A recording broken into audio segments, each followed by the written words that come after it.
this morning. Siddharth Bajaj is a seasoned marketing executive and CMO at Dr. Barta's Positive Clinics, where he leads brand comms and growth strategies. With around 20 years of experience across B2C, B2B sectors, including BFSI, supply chain, AgriTech, FMCG, and healthcare. He's known for driving impactful campaigns, strategic planning, and customer engagement initiatives globally. His work blends strategic vision with MarTech to optimize omnichannel outreach, and he's led brand launches and highly visible marketing efforts across international markets. Siddharth holds a master's in advertising and public relations and a bachelor's in computer science. Thanks so much for coming on, man. Really appreciate you joining us today. Pleasure for having me here. So, I always like to kind of kick things off with a little bit of your background and your origin story. So where did you grow up? What'd you study? And how did you kind of find your way in the marketing side of the career profession? Because I know you also have a computer science degree as well. Yeah. Yes. See, it comes as a very fairly tough question when somebody asks me about my introduction. But yeah, nothing fancy about it. Born and brought up in a very traditional, moderate family, middle class family, and gradually where the ultimate dream of any boy was something to go into engineering or medical line. But I guess I call myself. I also wanted to do software engineering. To be very open with you, but I guess and I happened to do my BSc computer science, but problem was that it was usually a three-year degree, and I completed in 4 years. So to be part of the entire ecosystem, I chose master's degree in advertising and public relations. So I usually when somebody is asking me this kind of question, I tell them that I am an accidental marketer rather than a yeah. But yes, I think after joining advertising, it was somewhere it was there in back of mind, and the whole 2 years of that master's course have changed me and aligned me with the right career path. So after completing my master's, I started my own venture of advertising and public relations. For about 4 years, I ran that business. And because I was very new, along with my partner, we were both very new to the system. We took some bold decisions which didn't work out, and hence I have to move to a corporate ecosystem actually. Then for about 14-15 years, I've been part of different BFSI heavyweights of India. I learned all the on job. I've learned how large scale events are managed, how large scale campaigns are managed, how brand management, actually bookish knowledge is important some in carving out some kind of narratives which is right for the brand, how surveys and research help. So all those things around 14-15 years I've been part of BFSI. And then fortunately, usually what happens is if you spend that kind of time in a particular industry, you get labeled and stamped that you only can do that kind of marketing, not others. But I was fortunate enough to have good friends, and they have helped me switch the entire industry to supply chain, AgriTech, FMCG. So around two and a half years I stayed there, and then moved to Dr. Batra's 2 years back. And yes, healthcare again is a different elephant to address altogether. I'm still learning, but yeah. Yeah, that's amazing. Yeah, I mean, amazing career going from, large firms to having your own startup agency when you first came out of university to now being in the healthcare space. So for those of us who might not be familiar with Dr. Batra's, especially US-based listeners, can you tell me a little bit about the brand? What is it? What do you guys provide? How big is it? Can you just give me a little bit of background on Dr. Batra's? See, Dr. Batra's is a legacy brand. It's more than 40 years that we have institutionalized homeopathy in India and abroad also. Though our founders, Dr. Mukesh Batra, he is Padma Shri awardee also from Government of India. He has been practicing for over 50 plus years Wow. now. Yes. And so we have a presence across 200 plus clinics across 7 continents, 7 countries to be specific. So we have India, Bangladesh, UAE, Bahrain. Then virtually also we operate in UK, Thailand, and Malaysia. Wow. So that's the kind of scale that we operate into. We have overall we have treated around 15 lakh plus patients across multiple chronic and acute problems. Predominantly, we are known for homeopathy treatments and hair and skin treatments, but yes, there are 100 plus specialty ailments that we treat Yeah, that's amazing. Using homeopathy and technology. Okay, so I spent a little bit of time at the World Travel Market in London this year, and I walked the India delegation in the India section. Yes. And it was exciting to see all of the tourism opportunities in India. Yes. Some that were very ones that I think about, which are kind of obvious, the Himalayas and certain regions of India, where Westerners kind of have seen in movies and TV shows and stuff like that. But one of the things that I was definitely very interested in was there was a lot of Ayurvedic hospitals that were demonstrating, or a lot of tourism operators who focused less on kind of luxury tourism, or I guess tourism for just going and having a nice time and having a vacation. But there was a lot of focus for the Indian delegation on medical tourism. So people who are traveling to India to work with Ayurvedic doctors and, like you said, homeopathy. And there's a big interest in Western culture right now in Eastern medicine, Ayurvedic, and homeopathy. How much are you guys thinking about that trend from a Western market perspective? And are you guys leaning into that and trying to get Western tourists to come to India to experience some of these treatments? Yeah, so Ayurveda has a different set of use cases when let me put it that way. And homeopathy is a completely different medical system altogether. Got it. Okay. So Ayurveda has medicines also. Then there are plant-based nutritions also. There are massages also that usually a lot of companies run. So it's a completely different ball game. I don't have that kind of knowledge also when it comes to Ayurveda. But homeopathy, yes, the acceptability is huge when it comes to homeopathy in India and abroad too. And there are multiple countries who have basically established homeopathy as one of the very important part of their national system as well, health system. So yes, adoptability is more. My chairman keeps on traveling to multiple countries. Even his son, our MD, also keeps on traveling, and they get a lot of good point of view when it comes to homeopathy. And we also see there are many brands who basically do homeopathy. Specifically at Dr. Batra's, we see a lot of people from Middle East who are open to explore, who also explore, take medicines, come for consultation, take medicines for 5, 6, 7 months, and they keep asking for it. So we have a very robust virtual model to serve this.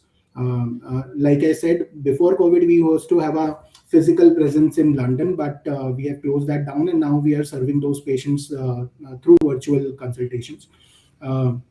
So that's about it. Even Malaysia, Thailand are picking up very well. We see good opportunity in the regions of Australia, New Zealand, Canada. They are very acceptable to homeopathy as well.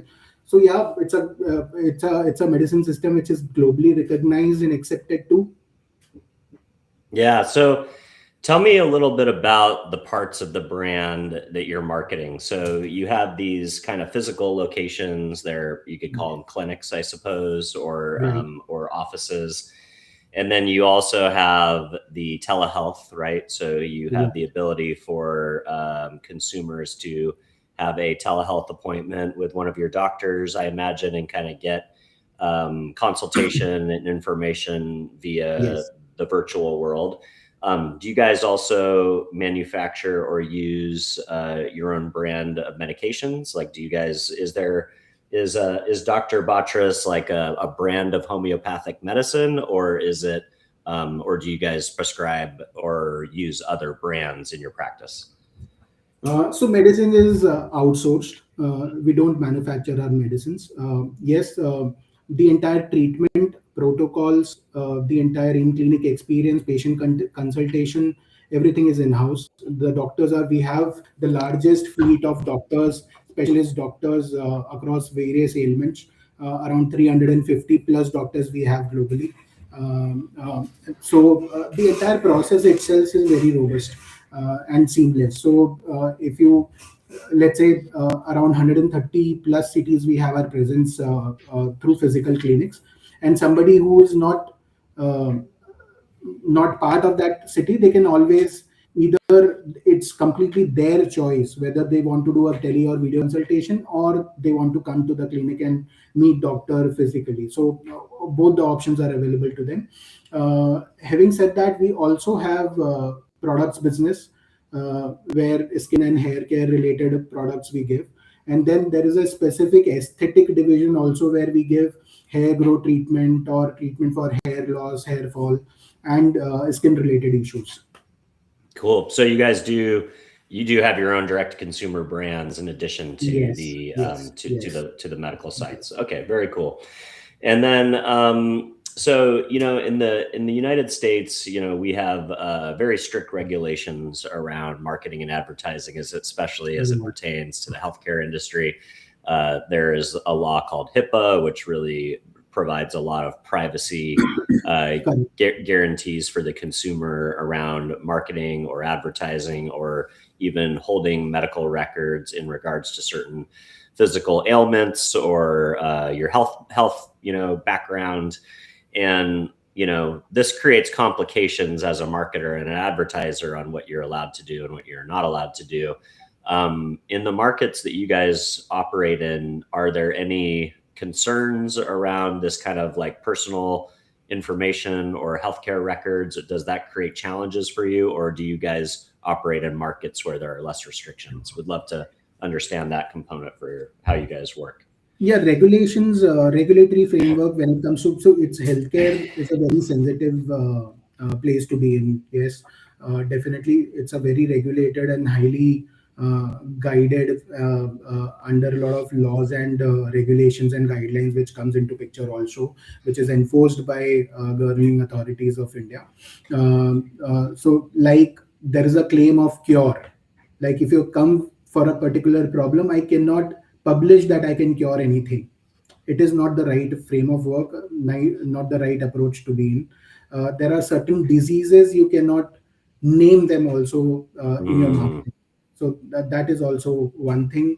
Uh, then sharing patients' data, whatever the problem is, what are the diagnoses, what kind of prescription being given, how patient behaved on those prescription, on the treatment, is something that we cannot give it out in public. So there are multiple restrictions, and there are ways of how you administer a particular treatment over a period of time. So there are a lot of regulations we are under, and we make it sure that we are compliant across each and every area that requires that to be part of that framework.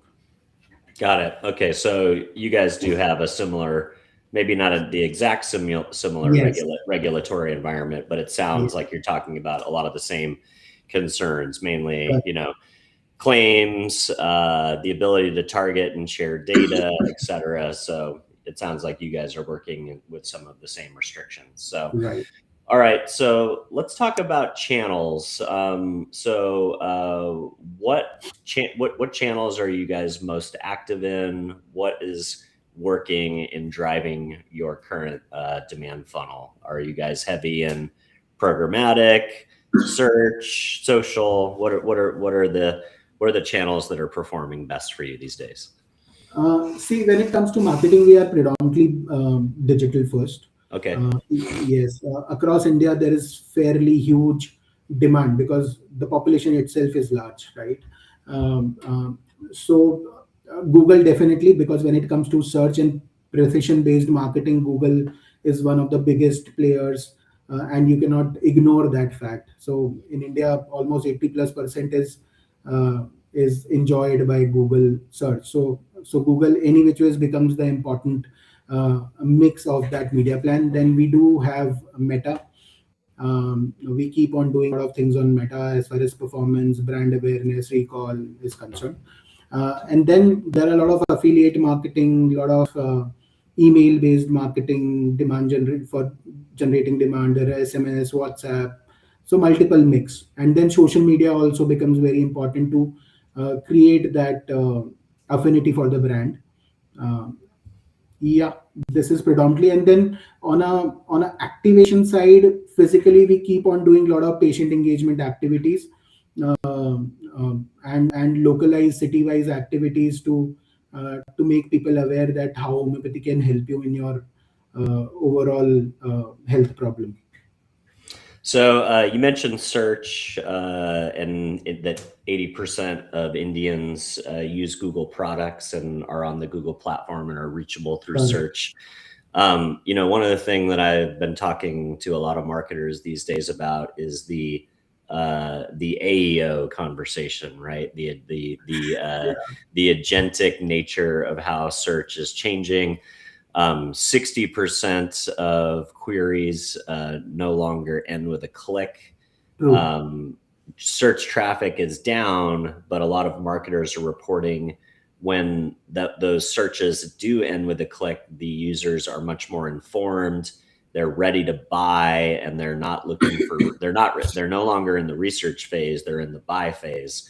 Mhm. How have you changed your search strategy, both from an SEO and a SEM perspective, to deal with the agentic, AI-based world? And are you guys still seeing positive return on investment from search as a channel? I guess over a period of time, search will diminish and only be pointed and very, very strong in the market crowd, and audience will come to engage with the brand on the organic level. But yes, this entire AI overview has shifted and transitioned the way people used to search. Predominantly, what we have seen is the intent based or the very transactional kind of keywords have not seen much downfall. Uh, Mm. so that is predominantly between 5 to 8%, not much. But yes, when it comes to informational and getting to know about what could happen, what is happening, is this the right thing to do, or something very very basic level. If people want to search, they go to either see AI value or directly go to any of the LLMs, for that matter. So yes, organically we have seen that impressions have gone up, but overall the clicks are not happening, which is obviously because of this AI overview and LLMs. But yes, the quality has improved big time. The people who are actually coming to the website, filling the lead form, and getting converted as a paid patients actually has improved significantly. Yeah, that's interesting. So, on one hand, a lot of marketers are reporting frustrations with not being able to build that retargeting pool, people who are clicking through, doing research, and then you can kind of follow them around the web and, stay top of mind as they go through their purchasing, decision funnel. But on the other hand, if, people are doing their own research and coming to your site more prepared to transact, Right. that seems like a good thing, but it seems like you also really have to optimize customer experience for that, new lower funnel consumer who's coming to your website. Your website needs to be ready to transact versus inform, as it used to have to be. Okay, you mentioned social media being an important channel as well. The healthcare industry in the US is kind of finally adopting influencer marketing. I know like things like cricket and Bollywood are huge, in your country.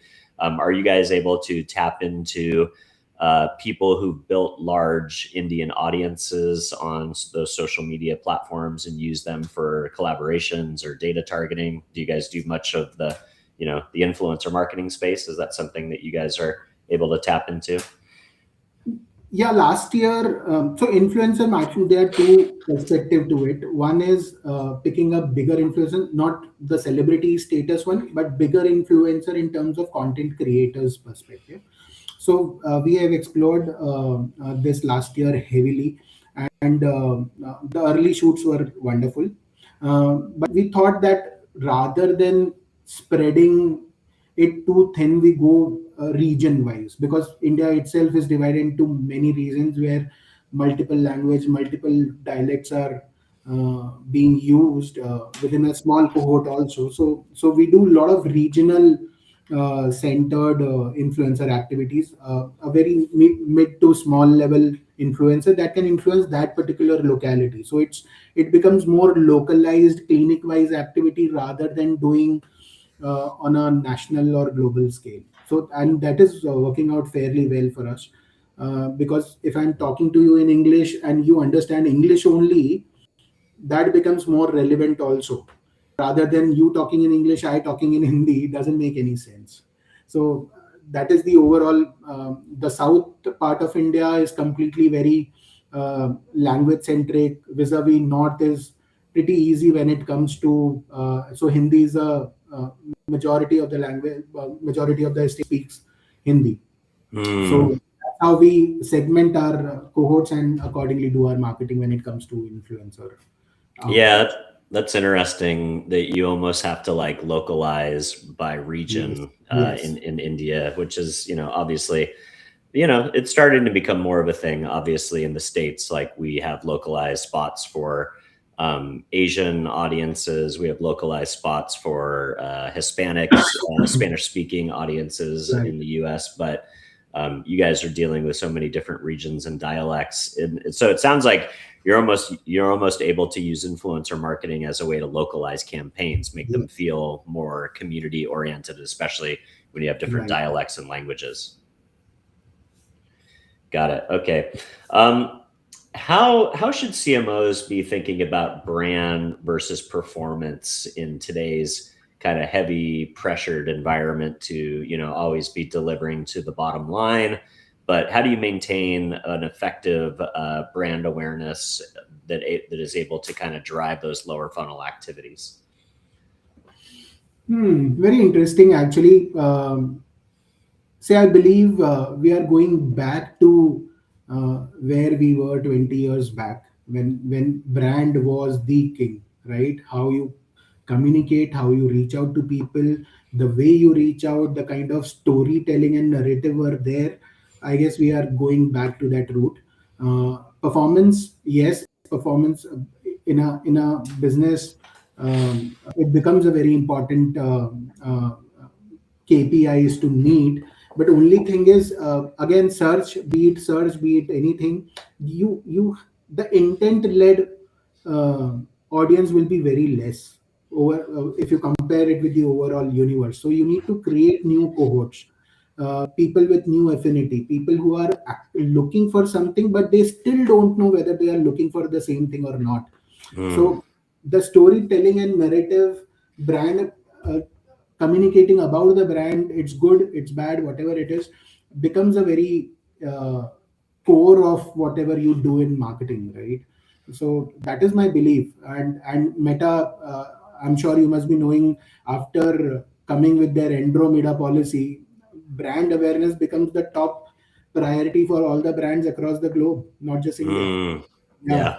Yeah. So while you have that intent-led search marketing can continue to meet the baseline of the funnel, but yes, to generate that demand, Meta has become the important cog of the wheel as far as overall synergies between brand and performance is concerned. Yeah, that's interesting. I hear more and more marketing leaders talking about branded performance working in unity. Like you don't need to Yes, have these disparate channels and think of them as silos, but really brand awareness can also be demand gen.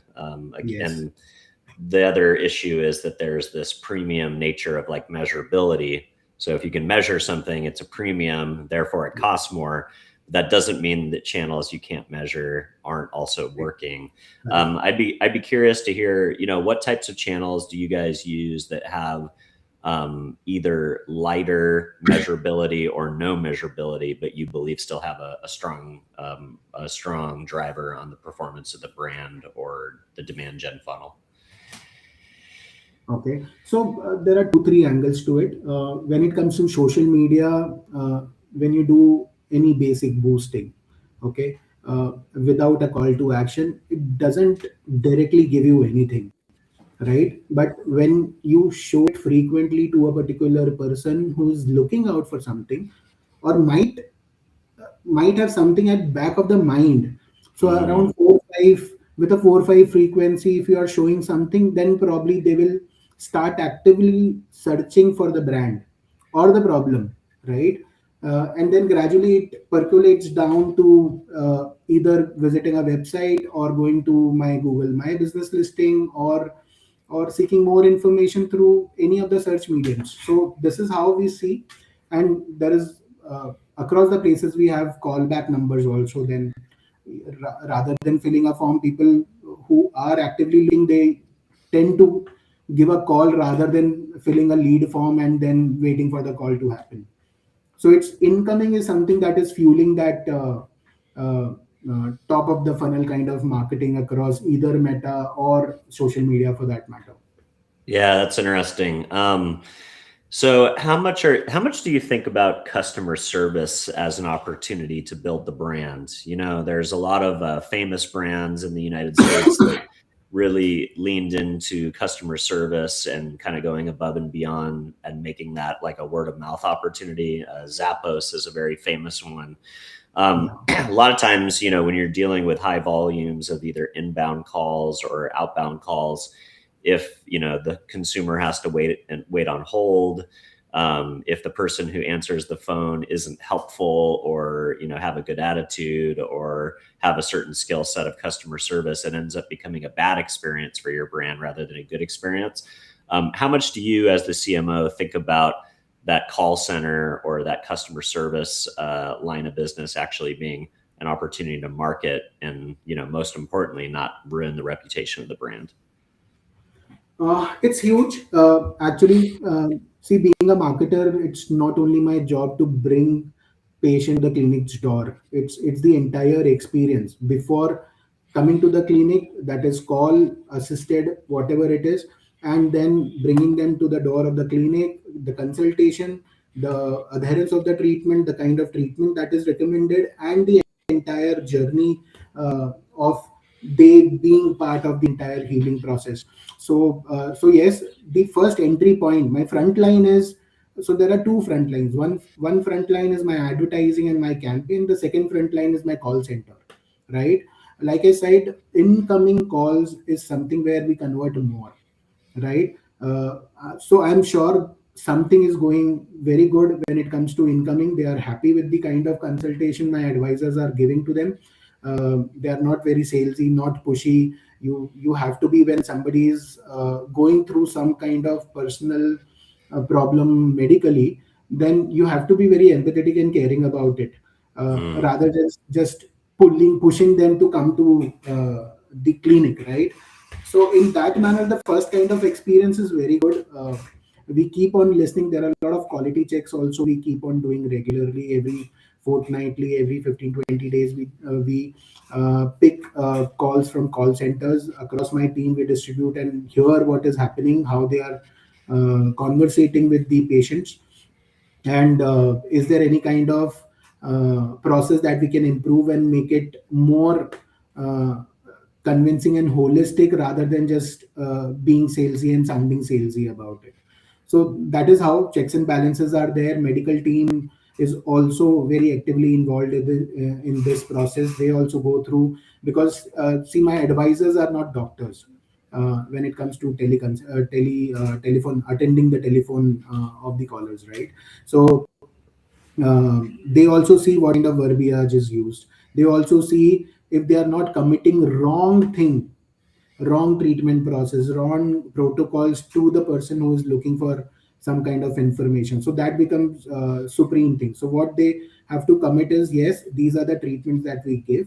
Uh, these are the consultation process, that once you visit the clinic or take the cyber clinic mode also, these are the things that you'll going to get. These are the kind of recommendation, that treatment that doctor will give you.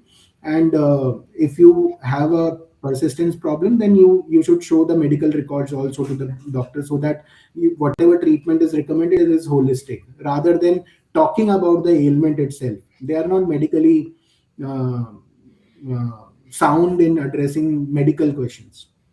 But Do yes, the you entire process, onboarding process, is very seamless. do you have a way of looking at those inbound conversations at scale? You know, I know for sales teams, there's a application called Gong, which basically listens to all your sales calls and then gives the chief revenue officer a synthesis of like everything that's happening in the field. Do you have some kind of tool like that that is listening and transcribing all of the conversations, so that way you get kind of aggregate data on, you know, what's happening as a whole in those conversations?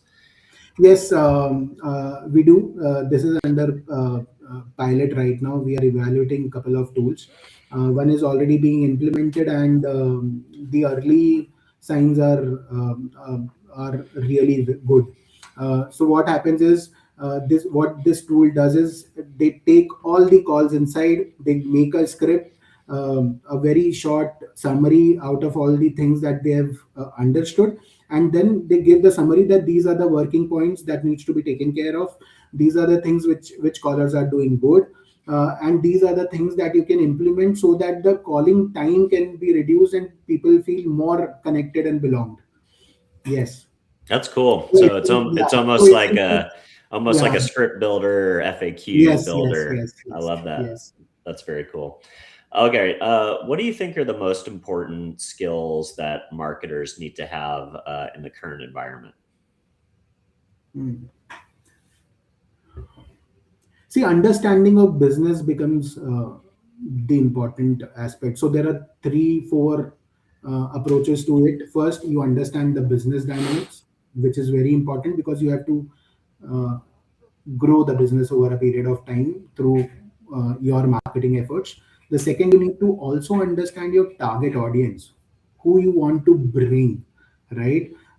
Their psychographics, demographics, where they live, how they live, what is their used to patterns, behavior, how they consume content, and where they are consuming the content. So in healthcare, you have to be extra conscious that you are not too jargonistic about whatever you are communicating. It has to be relatable. It has to be very it has to resonate with the kind of problem a particular person is going through, and how you can address it better is something that I have learned. And then also you need to understand capabilities of your team, and wherever upskilling is required, you need to bring those team members to up their game.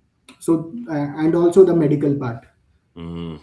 Yeah. On the medical part, you know, we in the West at least are moving into, you know, an aging population. We don't have enough young people. Healthcare is going to be one of the largest opportunities in Yes. America because of the baby boomers going into retirement age. But then we also don't have enough people to take care of them. So you and I connected over CES. That was a big theme of CES, was, you know, AI and robots and things that will help an aging population. What are some of the macro marketing trends in India around healthcare, and how do you guys plan on taking advantage of those?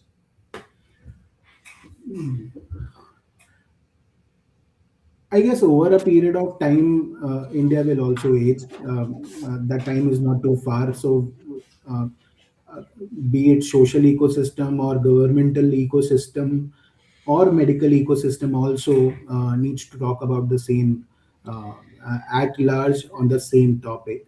There are multiple places where senior, or we call it silver living, is being promoted. Not on the healthcare side. I have not seen or come across. There are very few brands who are basically promoting as a senior care brands. Yes, as far as homeopathy is concerned, it cut across all the age groups. Especially when you are aging, you want to age respectfully without dependency of anybody. I guess homeopathy can be very important part of that segment to give you that respect of life and quality of life without being dependent on anybody else. So that is the one part that for sure I can say about homeopathy.